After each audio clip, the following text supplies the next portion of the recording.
രാം നാരായൺ രാം. ഇന്നത്തെ പ്രത്യേക എപ്പിസോഡിൽ ലോകമെങ്ങുമുള്ള കലഹങ്ങളും തർക്കങ്ങളും സംബന്ധിച്ച് നമ്മൾ സംസാരിക്കും.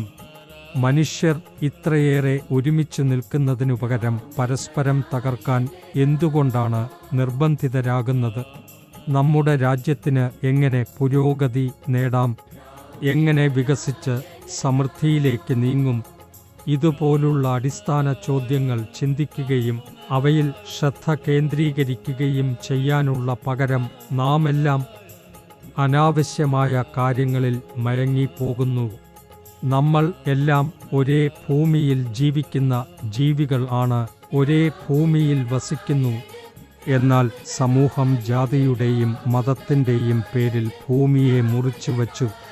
ഇത് തുടരുകയാണെങ്കിൽ ലോകം മുഴുവൻ പരസ്പര ശത്രുക്കളാകും. പക്ഷേ ശത്രുത പരത്തുന്നതിനു പകരം നമുക്ക് സ്നേഹത്തിൻ്റെ ദൂതന്മാരായി തീരേണ്ടതാണ്. നമ്മുടെ ഹൃദയത്തിൽ ദ്വേഷമല്ല, സ്നേഹത്തിൻ്റെ വിത്ത് നട്ടുവളർത്തണം. ഇന്ത്യയെക്കുറിച്ച് സംസാരിക്കുമ്പോൾ നമ്മുടെ രാജ്യത്തിന് എല്ലാവരെയും ഒന്നടങ്കം ഒരുമിപ്പിക്കാനുള്ള ആത്മീയ ശക്തി ഉണ്ടെന്ന് കാണാം. എന്നാൽ അതിനായി ആത്മീയ ചിന്ത ആവശ്യമാണ്. നമ്മുടെ ആന്തരസ്വരത്തെ കേൾക്കുന്നത്. ഇന്നത്തെ സാഹചര്യത്തിൽ ഓരോരുത്തരും മറ്റൊരാളിൽ അധികാരം പ്രകടിപ്പിക്കാനും മറ്റൊരാളെ അടിച്ചമർത്താനും ശ്രമിക്കുന്നു. പക്ഷേ നമ്മൾ മറന്നുപോകുന്നത് നാം എല്ലാം 5 മൂലകങ്ങളിൽ നിന്ന് രൂപപ്പെടുകയും ഒരേ ഹൃദയവും മനസ്സും കൈവശം വച്ചിരിക്കുന്നു എന്നതാണ്. നമ്മുടെ ചിന്തകളെ പോസിറ്റീവ് ആക്കുമോ നെഗറ്റീവ് ആക്കുമോ എന്നത് നമ്മുടെ കൈവശമാണ്. മറ്റുള്ളവർക്ക് നല്ലത് ചെയ്യാനുള്ള മനോഭാവമോ മോശം ചെയ്യാനുള്ള മനോഭാവമോ നമ്മുടെ സമീപനം നിശ്ചയിക്കുന്നു.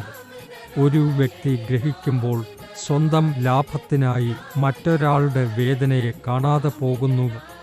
ആലോചിക്കൂ, ഒരാൾ നിങ്ങൾക്ക് പൂർണ്ണമായ വിശ്വാസം വെച്ചാൽ പിന്നെ നിങ്ങളുടെ സ്വാർത്ഥതയ്ക്കായി ആ വിശ്വാസം തകർക്കുകയും ചെയ്താൽ ആ വിശ്വാസം വെച്ചയാളുടെ നില എന്തായിരിക്കും?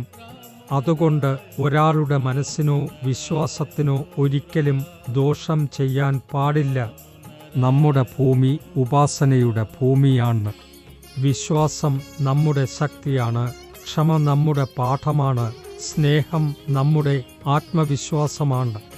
ഈ ഗുണങ്ങളെ ഹൃദയത്തിൽ സൂക്ഷിച്ച് മുന്നോട്ട് നീങ്ങുമ്പോൾ വിജയമൊരു സ്വാഭാവിക സംഭവമാകും.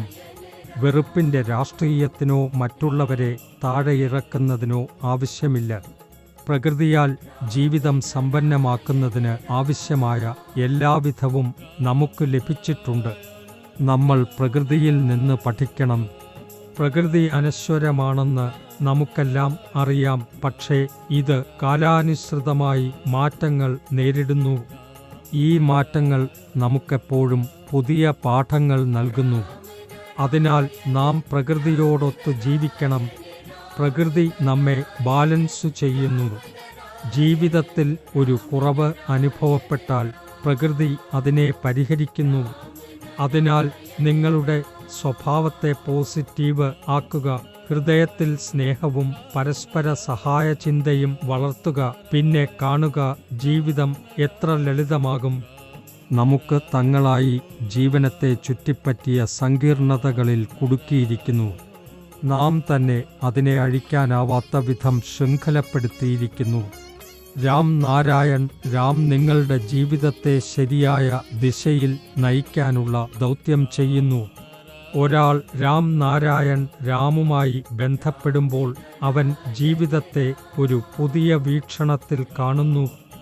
ഈ പുതിയ വീക്ഷണം അവനു പുതുമനസ്സും കരുത്തും നൽകുകയും അവൻ്റെ ജീവിതം വിജയകരമാക്കുകയും ചെയ്യുന്നു.